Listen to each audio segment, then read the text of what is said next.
안녕하십니까. 오늘은 프레젠테이션의 스킬에 대해서 한번 같이 학습해 보도록 하겠습니다.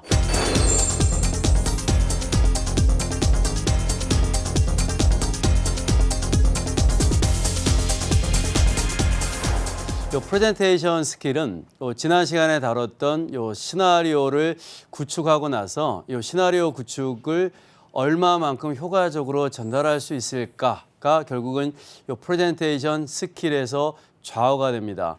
그래서 우리가 알고 있는 어떤 생각들을 좀 더 체계적으로 전달해 보는 것이 이 프레젠테이션에서 중요한 어떤 스킬에 해당합니다. 자, 같이 이 프레젠테이션 스킬에 대해서 좀 살펴보도록 하겠습니다. 프레젠터의 발표 기술을 먼저 한번 살펴보도록 하겠습니다. 우리가 알고 있는 굿 스킬과 배드 스킬로 한번 나눠볼 수가 있는데요. 먼저 우리가 알고 있는 굿 스킬이라 하면 이 내용을 완벽하게 이해하고 숙지해서 전달하는 것입니다. 그래서 내용을 완벽하게 이해하고 전달한다는 의미는 이 프레젠테이션 시나리오 부분에 있었던, 즉 본론에 있었던 대항목을 얼마만큼 체계적으로 이해해서 전달하느냐. 그래서 프레젠테이션의 목적은 청중이 듣고자 하는 내용, 청중이 보고자 하는 자료를 청중 입장에서 전달하는데 이 내용이 논리적이면서 체계적으로 명확하게 좀 인식에 차이가 없게끔 갭을 최소화하면서 전달하는 것이라고 설명을 해볼 수 있습니다. 즉 내용을 완벽하게 명확하게 한다는 것은 사전에 이 프레젠테이션 숙지, 즉 어떤 시나리오 숙지가 좀 더 세세하고 명확하게 이루어져야 된다는 점에서 우리가 좀 더 어떤 내용에 대한 숙지를 머리에 잘 새겨놨으면 합니다. 자, 다음은 의사결정권자 중심이다라고 봤을 때 이 모든 프레젠테이션의 핵심은 이 청중 중에 누가 결정하느냐가 중요합니다. 그래서 누가 결정하느냐, 즉 가장 중요한 핵심 인물이 누구이며 이 핵심 인물에게 영향을 주는 관련 인물은 누구일까? 그래서 주로 어떤 기업을 예를 들어서 기업에서 이루어지는 여러 가지 상황들에 대한 좀 이해가 있어야 됩니다. 그래서 의사결정권자 또한 기업이 가고자 하는 어떤 방향, 즉 기업의 어떤 목적을 바탕으로 해서 의사결정권자의 중요한 기준이 생기는 것이죠. 우리가 살펴봤던 의사결정권자가 갖고 있는 기준이라 하면 핵심 가치에 해당하는 부분입니다. 그래서 이 핵심 가치란 그들로 하여금 어떠한 만족과 가치를 제공할 수 있느냐에 대한 관점이 되는 것이죠. 그래서 이 만족이란 우리가 참 쉽게 이야기를 하고 있습니다만 이 만족에 대한 어떤 공식을 정리해 보면 쉽지는 않습니다. 그래서 이 만족을 공식화해 보면, 그래서 만족이란 이 기대분의 결과를 이야기합니다. 그래서 왼쪽에 만족도를 상승시킨다는 것은 이 기대와 노력이 1보다 커야 된다는 것이죠. 즉 기대에 맞게끔 결과를 정확하게 줬을 때 이 청중, 즉 의사결정권자의 만족도는 극대화되는 것입니다. 그래서 이 가치적인 측면에서 봤을 때 기브 앤 테이크가 되는 것이죠. 우리가 제공한 무엇에 대한 내용이 된다라면, 그래서 테이크는 청중 입장에서, 즉 의사결정권자 입장에서 얼마만큼 받아갔는지가 관건이 됩니다. 그래서 그들이 얼마만큼 받아갔는지에 대한 내용은 그래서 그들로 하여금 효용성과 편익의 관점에서 의사결정권자 입장에서 해석을 하게 되어 있다는 얘기입니다. 자, 다음은 인격을 거는 자세다라고 볼 수 있는데요. 우리가 프레젠터로서 당당함을 유지하고 자신감을 갖는 건 중요합니다. 단 청중을 만만하게 보거나 청중의 수준을 무시하지 말자라는 이야기입니다. 그래서 청중은 이미 예전과 다른 생각을 하게 되어 있습니다. 최근에 우리나라가 IT가 워낙에 발달함에 있어서 정보를 청중 입장에서 취사 선택하기가 훨씬 편안해졌다는 점에서 이 청중의 눈높이는 만만치가 않다는 얘기입니다. 그래서 중간중간 프레젠테이션 사이에 이루어지는 여러 가지 어떤 내용을 전달함에 있어서 요 청중 입장에서 언제든지 정보를 수집, 분석, 활용할 수 있다는 점을 우리가 간과하지 말자는 이야기입니다. 자, 다음은 조금 짧게 하자는 얘기입니다. 그래서 프레젠테이션에 주어진 시간이 20분 정도라고 봤을 때 20분이 지나고 나서의 청중의 집중도는 급격히 떨어집니다. 그래서 주어진 시간 내에 어떠한 정보를 전달할 것이냐를 청중 입장에서 고민하고 청중 입장에서 고민이 됐다면 그들의 관점에서 짧게 요약, 전달해야 될 내용만을 선택해서 집중하는 이 프레젠테이션의 어떤 전략 또한 중요합니다. 그래서 다음은 의사 보충 자료를 활용해 보는 것입니다. 너무 많은 자료를 주기보다는 프레젠테이션을 함에 있어서 이 프레젠터가 전달하고자 하는 말이 있습니다. 예를 들어서 굳이 필요치 않은 내용을 전달하기보다는 그래서 필요치 않은 내용이라 하면 자료를 이야기합니다. 무의미한 어떤 비주얼적인 자료를 집어넣고 나서 프레젠테이션을 미주알, 고주알 하기보다는 전달하고자 하는 메시지와 어떤 비주얼 간의 좀 명확한 메시지가 전달이 되었을 때 청중 입장에서는 이 내용과 어떤 이미지를 통해서 좀 더 집중해서 프레젠테이션에 참여할 수 있게끔 만들어주는 좋은 장치인 것입니다.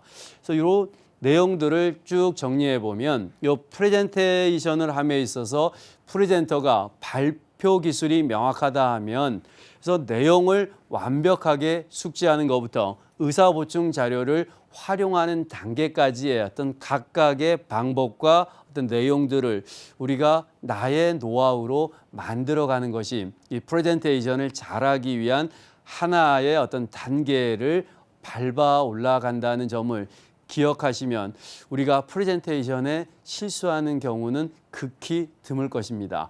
자, 다음은 반대로 잘하는 반면 그렇지 못한 안 좋은 프레젠테이션 스킬에 대해서 살펴보도록 하겠습니다. 먼저 무의미한 반복어가 있다는 것입니다. 그래서 우리가 무의미한 반복어가 어떤 게 있는지를 스스로 찾기는 참 쉽지 않습니다. 최소한 프레젠테이션을 잘하고 싶다면 1년에 한 번 정도는 나의 모습을 녹화해서 스스로 피드백해 보는 것이 중요합니다. 그래서 무의미한 반복어, 어나 입맛을 다지시는 쩝에 대한 어떤 단어들을 내가 무엇을 쓰고 있는가를 생각하고 쓰지 않기 위한 최소한의 노력을 해보자는 것입니다. 자, 다음은 전문 용어를 남발한다는 겁니다. 자칫 오해하고 착각하고 있는 부분이 전문 용어를 남발하면 뭔가 전문적으로 보이지 않을까에 대한 착각을 한다는 것입니다. 그래서 전문적으로 보인다는 건 정확하게 설명, 의중을 전달함과 동시에 청중이 이해하는 눈높이에 맞춰서 전달할 수 있어야 이 전문적인 어떤 용어에 힘이 실린다는 점을 강조하고 싶습니다.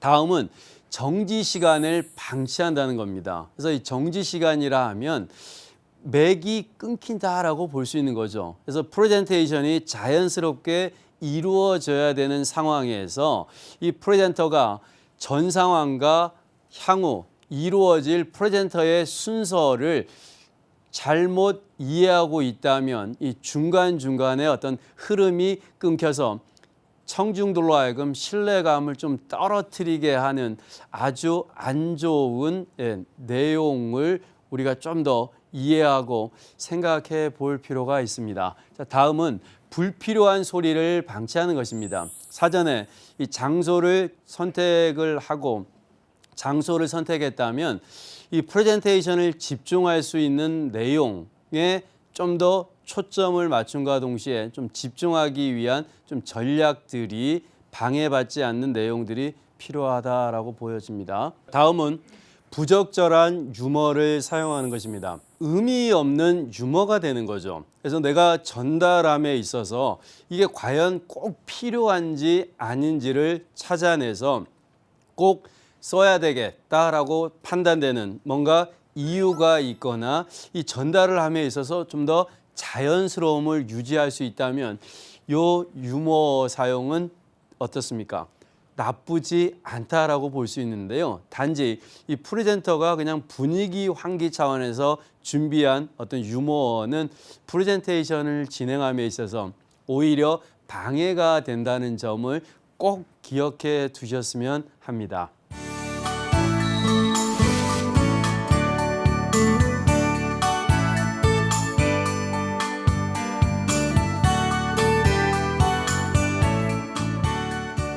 다음은 이 청중과의 심리전에 대해서 살펴보도록 하겠습니다. 심리적인 베이스와 커뮤니케이션 베이스가 되는 거죠. 어떤 심리적인 베이스란 이 청중이 무슨 생각을 하고 있느냐를 청중의 비언어적인 메시지를 통해서 파악하는 것입니다.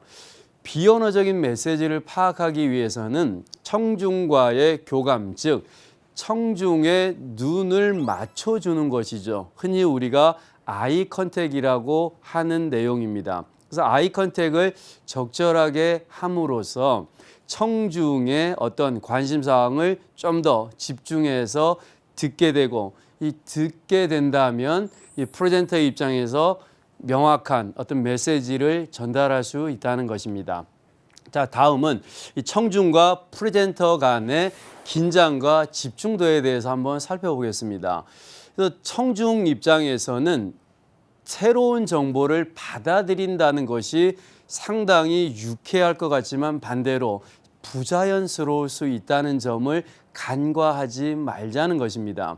약간의 긴장감이 몰려올 때 이 긴장감을 어떻게 완화할 건가를 생각해 봤을 때 청중 중에 우호적인 청중과 교감을 함과 동시에 이 긴장감을 적절하게 활용해 보는 것입니다. 굳이 긴장감을 숨기려고 하지 마시고 적절하게 표현하고 양해를 구해보는 것도 오히려 긴장감을 해소하는 데 훨씬 효율적인 방법일 수 있다는 것입니다.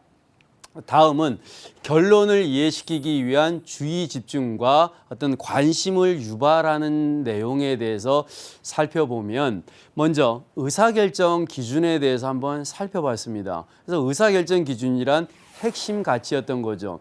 그래서 상대방이 갖고 있는 핵심 가치, 즉 무엇과도 바꿀 수 없는, 타협할 수 없는 그들의 근간이 무엇인가를 찾아보는 것입니다. 그래서 절대 가치에 해당하는 부분과 상대 가치에 해당하는 부분, 즉 그들의 욕구, 절대 니즈와 상대 니즈로 봤을 때 절대 니즈는 어떠한 부분을 우리가 제공해야 되고 상대 니즈에 대한 부분을 좀 더 어떻게 배가시킬 건가를 생각해 보는 것이 의사결정 기준에서 중요한 내용입니다. 자, 다음은 정보에 해당합니다. 이 프레젠테이션을 잘하는 사람들의 특징은 정보를 효율적으로 활용한다는 것입니다.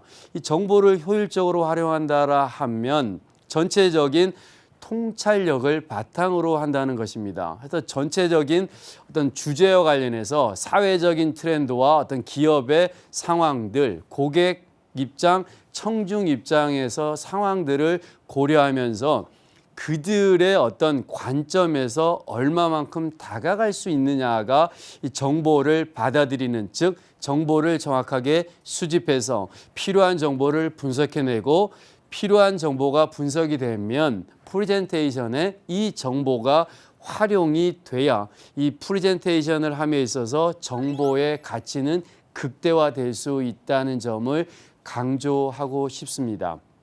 정보를 좀 더 효율적으로 관리하기 위한 방법을 두 가지만 말씀드린다면 첫 번째가 정보원이 중요한데요. 과연 내가 프레젠테이션을 잘하기 위해서 어떠한 네트워크를 갖고 있는가가 중요합니다.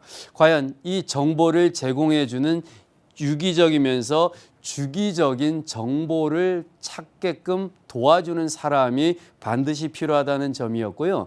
다음은 이 정보의 소스가 필요합니다. 그래서 프레젠테이션을 잘하기 위해서 어디에서 내가 정보를 찾고 활용하고 있는지를 생각해 보신다면 이 프레젠테이션에 좀 더 정보에 집중함과 동시에 그들과의 어떤 관계를 좀 더 신뢰로 이어갈 수 있는, 향상시킬 수 있는 방법임을 우리가 충분히 공감하셨을 거라 생각합니다.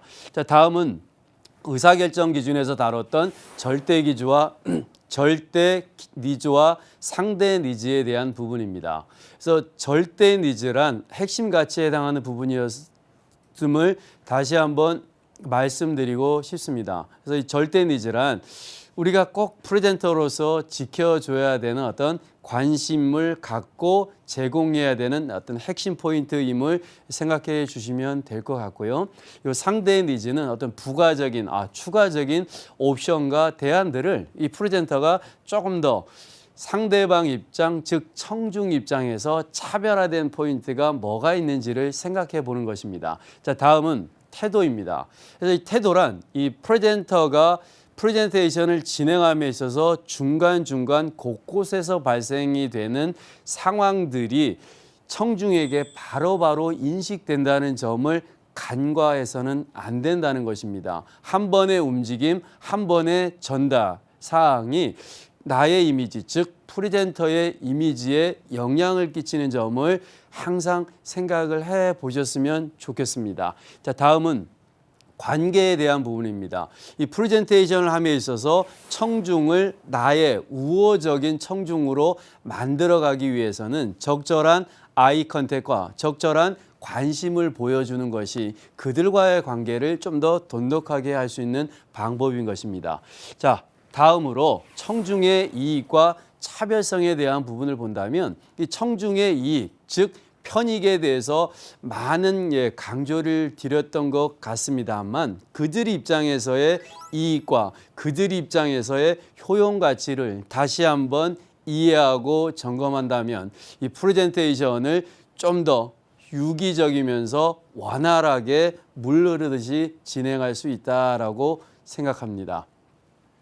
시작할 때 자신감을 키우는 6가지 방법에 대해서 살펴보도록 하겠습니다. 그래서 시작을 할 때 누구나가 부담을 갖고 있다는 점입니다. 그래서 사람들이 대중 앞에 서는 것을 상당히 부담스러워한다는 점을 우리가 다 같이 공감한다면 나만의 문제가 아니라 우리의 모두의 어떤 문제라는 점을 생각하신다면 너무 위축되어서 자신감이 없는 상태에서 굳이 프레젠테이션을 하지 않아도 된다는 점입니다. 그래서 이 자신감이란 스스로를 믿고 스스로를 신뢰해 보는 것입니다. 그래서 이 스스로를 믿는다는 건 이 전체 전달하고자 하는 어떤 내용에 대한 확신, 그래서 그들, 즉 청중이 의사결정을 할 것이다라는 어떤 확신을 갖고서 프레젠테이션 시작 전에 어떤 열정과 자신감을 조금 더 극대화하기 위한 개인적인 노력은 꼭 필요하다고 봅니다.